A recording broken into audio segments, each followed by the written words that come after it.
Si vous avez toujours lu Jean 3,16 avec l'idée selon laquelle on dirait, car Dieu a tant aimé le monde qu'il a donné son Fils unique afin que tout le monde soit sauvé, ou afin que tout le monde ne périsse point, mais qu'il ait la vie éternelle. Je nous invite à relire ça avec attention pour qu'on voit un peu l'accent de ceci. Je dois signaler d'abord, avant que l'on puisse regarder ça, que l'objectif de ceci, ce n'est pas prouver un point, mais c'est présenter principalement l'urgence de prêcher l'évangile. Parce que si nous ne proclamons pas l'évangile, il n'y aura point de salut. Le salut vient lorsque l'on se confie en Jésus-Christ. Alors, pour signaler un peu plus rapidement, lorsque on est en train de lire Jean 3,16, généralement,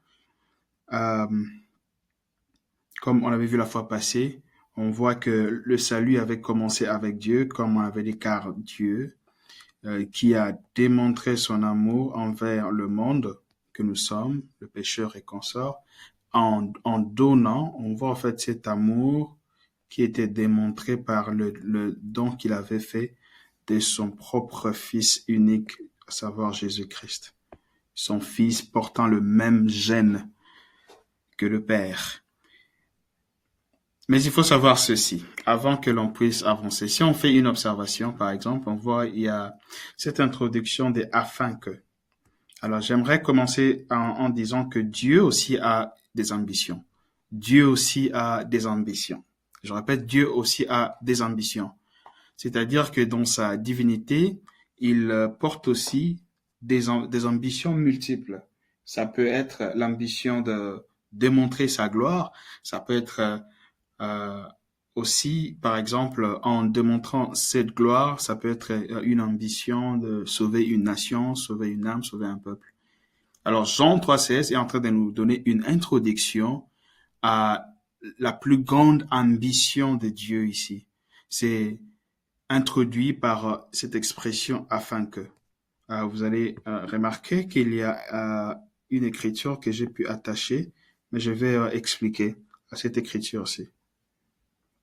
Alors, lorsque c'était écrit, c'était en grec. Alors, lorsque l'auteur, Jean, était en train d'écrire ceci, c'était dans le but, on va voir ça dans le but de l'évangile de Jean, c'est que nous puissions voir, comprendre que Jésus-Christ est bel et bien le Fils de Dieu, le Fils unique de Dieu. Il est le Messie. Et que nous puissions croire en lui. Et qu'en croyant en lui, nous ayons la vie en son nom seul. C'est ça le but, et c'est ça même le but de Jean 3,16. Lorsque Dieu a tant aimé le monde, qu'il a démontré cela en donnant son Fils unique, c'était pour un but. C'est pourquoi on a cette expression ici, afin que. Ça introduit un but. Ici, par exemple, si on descend, c'est cette expression ici, ça introduit les subjonctifs généralement. Alors, lorsqu'on parle du subjonctif, on voit une ambition. On peut lire ça hina ici. C'est que ça serait lié à cette expression de afin que. C'est-à-dire que on peut se poser cette question. Pour quel but Dieu avait-il donné son Fils unique? C'était afin que. C'était pour accomplir une ambition. Et laissez-moi aussi nous rassurer que le Seigneur, Dieu Tout-Puissant, réussit toujours ses ambitions parce qu'il en fait des moyens nécessaires pour que ça s'accomplisse. Par exemple, Dieu a fait que le salut puisse se passer au moyen de la foi.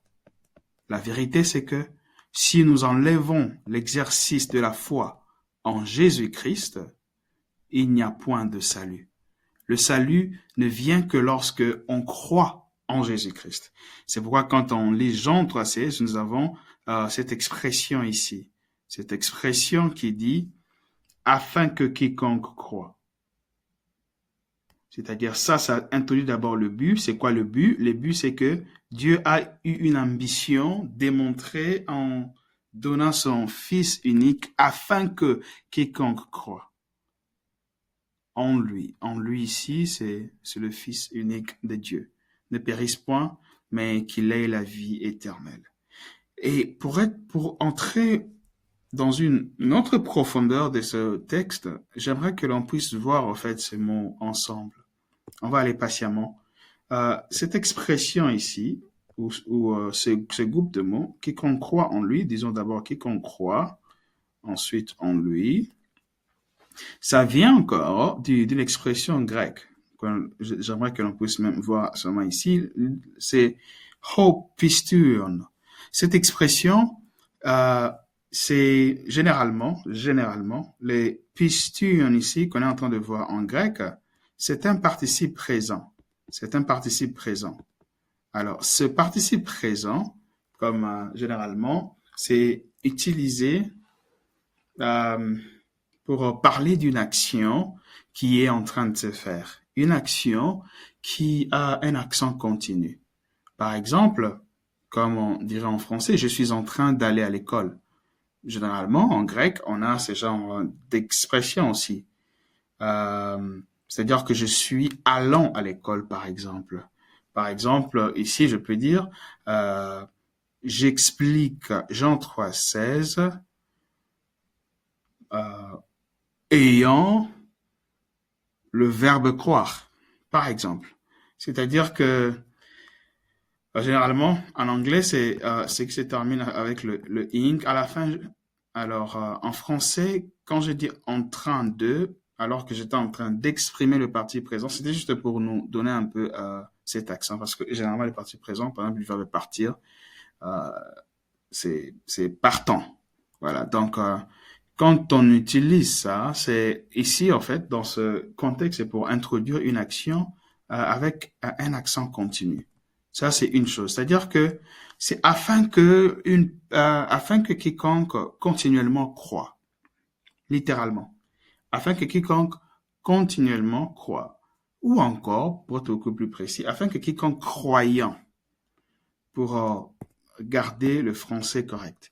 C'est généralement ici afin que quiconque croyant.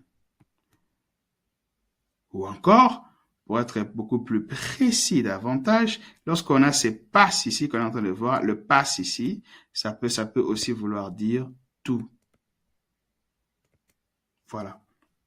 Alors, en grec, généralement, lorsqu'on a ces ho ici, ça exprime que c'est un article. Ça, c'est un article devant un participe présent.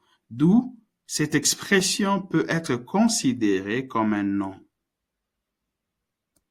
D'abord, cette partie, c'est un parti présent avec un accent, ça sera considéré comme un nom. En d'autres termes, nous pouvons reformuler ceci disant afin que le croyant, parce que ça c'est un article défini aussi, parce que le croyant en Christ, c'est pourquoi on a ceci en fait, on a eis auton.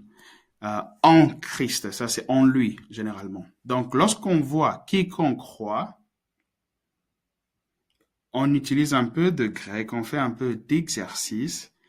Jean est en train de mettre l'accent, disons que Dieu a un objectif, Dieu a un but, Dieu a une ambition en envoyant ou en nous donnant son Fils unique.